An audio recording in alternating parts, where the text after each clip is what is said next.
Another week of college COD, another week of action to cover, folks. My name is CMoore. You're watching the After Action Report. Things started off strong in the Alpha Stream. Looking at the Midwest D Division, the AKRON Zips took on the Miami, Ohio Redhawks. Last year, AKRON was one of the top teams in the Appalachian Division. Redhawks took a sweeping victory in the Search and Destroy, but the Zips never let go of the respawns for a 3-1 victory. 8 in a row, make it 9 in a row. Can you give him double digits? No, Rando says hell no. In a battle for Texas, the UTA Mavericks took on UTD COD in a grudge match we've seen plenty before inside the CCL. Last time these two met up, it was a clean sweep for UTD, but the Mavericks styled it up and flipped the story on its head, giving UTD a taste of their own medicine in a clean, swift, and surgical 3-0. Doesn't end up checking the corner. Might end up finding Stridents, but oh! Close out the Alpha Stream, we look to the west and see Independence Community College going head-to-head with Oklahoma Christian Eagles. Their first week, Independence College and the Oklahoma Christian Eagles both went 6-0 inside a stacked West Division, but ICC decided stat lines be damned and took a 3-0 win. Teammates coming up spawn need to flood in, they need to touch, and it's not gonna happen. ICC. Let's take a look at the Bravo Stream where we got Concordia, Wisconsin versus Illinois State. Last week, Concordia stole the show with a reverse sweep over Purdue. This week, Redbirds stepped into the spotlight and let us know that may have just been a fluke. They completely ran through Concordia, even winning 4 straight rounds of POCOG Search and Destroy. A great start to the Redbird season.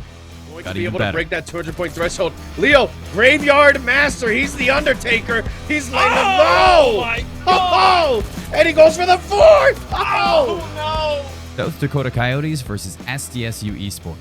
Last season, South Dakota State had issues all year, which I'm sure they were looking to patch going into this year. But meeting up against the Coyotes again was feeling a little bit like deja vu, because although they still kept it competitive, it ended in the same result.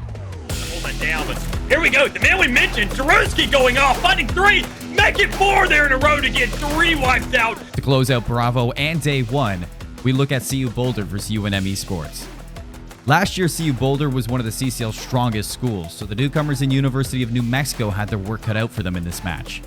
We got a promising showing from UNM, keeping it pretty close, but close doesn't cut it, and it was CU Boulder to say see you later with a 3-1 win. Andrew to fall as well. Criteria, the only one alive on the inside, is going to take the player off the point. Rocky gets shut down. All 4 go down. We'll start Day 2 over in the Southeast B Division with Old Dominion going up against High Point University. Both these teams entering undefeated, but they both know that only one can walk out on top.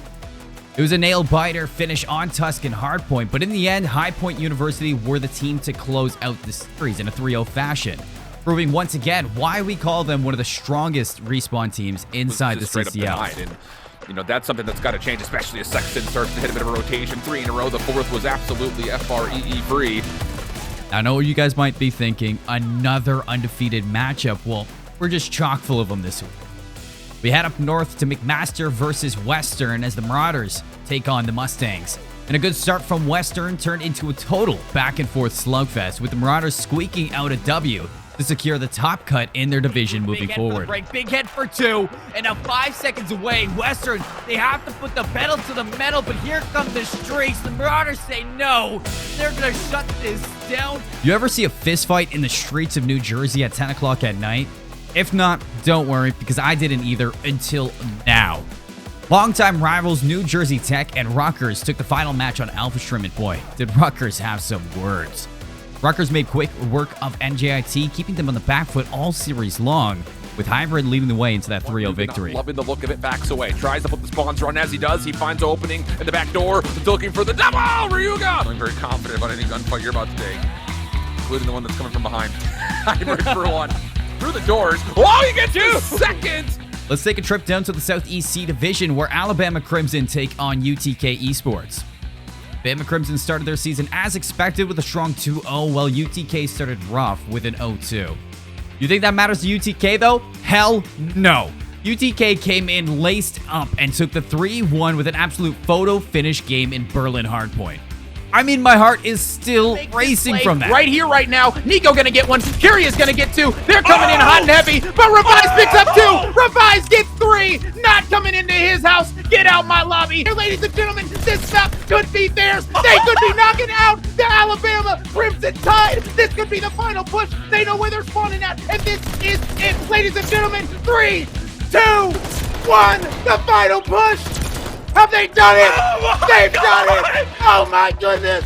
You asked for another state brawl, and we delivered. Johnson C. Smith versus Niner Esports. 2 returning schools to the CCL, but a brand new roster for the University of North Carolina. And boy, they pull out all the stops versus JCSU. They went 3-0, absolutely smoking their competition and holding on to a perfect record. The trade. You got one pinching from the back. You've got the play coming through. 1 versus 2. Kazan, 1 versus 2. Can't get it done. Niner Esports. We'll finish off this week's Bravo stream in the Northeastern B Division, where Queen's University take on UOTTAWA Garnet. It was UOTTAWA, though, forged in the chaos of Bokosh to take the victory 3-1, punching their card ever closer to that top cut. Never too early to start thinking about playoffs. It's going to be back and forth here to the end.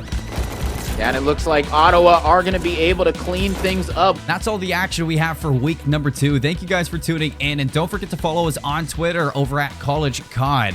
Make sure you check out our streams Mondays and Tuesdays over at twitch.tv/collegecod and twitch.tv/collegecodbravo.